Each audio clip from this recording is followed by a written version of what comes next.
মোর্শেদ, জি বস। এখানের তো কাজ তো প্রায় শেষ। জি, জি। এগুলো সব খোলার ব্যবস্থা করো। আচ্ছা। আমাদের ওই যে সৌদিয়ানের যে রিয়াদে যে নতুন প্রজেক্ট শুরু হয়েছে ওইখানে এগুলো সব নিতে হবে, একটু খোলার ব্যবস্থা করো। জি বস, জি বস। আমার তো ছুটি লেগে গেছে, আপনার তো বলা হয় নাই। আমি অলরেডি টিকিটও কাটছি, আমি তো বস বাড়ি যাইতেছি সামনের মাসে। ও আচ্ছা, তুমি তো অনেক বছর হয়েছে দেশে যাও না। জি বস, 12 বছরের মতন হয়েছে দেশে যাই না। আচ্ছা আচ্ছা ঠিক আছে, তুমি যাইও। ঠিক আছে, তুমি যাওয়ার আগে আমার কাজগুলো গুছিয়ে দিয়ে যেও। জি বস, জি।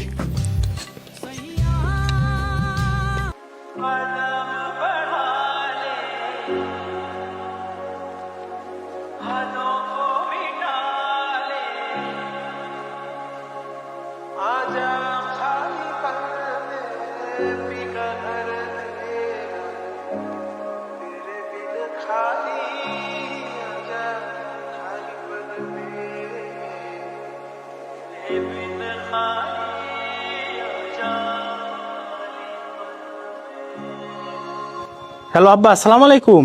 ওয়ালাইকুম আসসালাম। আব্বা কেমন আছেন? আলহামদুলিল্লাহ ভালো আছি। তা তুমি কেমন আছো গেদু? এই তো আব্বা আছি আলহামদুলিল্লাহ ভালো। আব্বা একটা খুশির খবর আছে, আমি তো সামনের মাসে বাড়ি আইতেছি।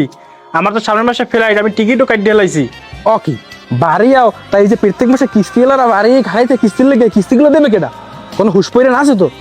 আব্বা আমি বারবার আপনার নিষেধ করছি যে কিস্তি উড়াইয়েন না, কিস্তি উড়াইয়েন না। এই কিস্তির টাকা এখন কে দেবে? আমি কি বাড়ি আসবো না? আমি 12টা বছর ধরে বাহিরে, আমার কি কোনো সকাল্লাদ নাই? আমার কি এটা জীবন না? আমার কি বাড়ি আইতে মনে চায় না? আপনি কিনলে কিস্তিটা তুললেন। আচ্ছা যেমনে পারার 2 বছর থাক।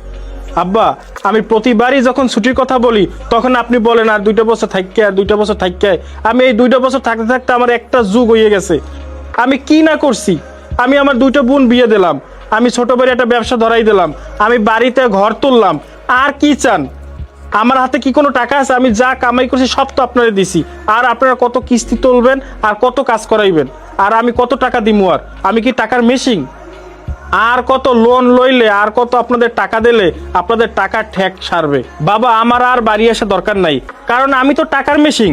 আপনাদের মতন আপনারা থাকেন।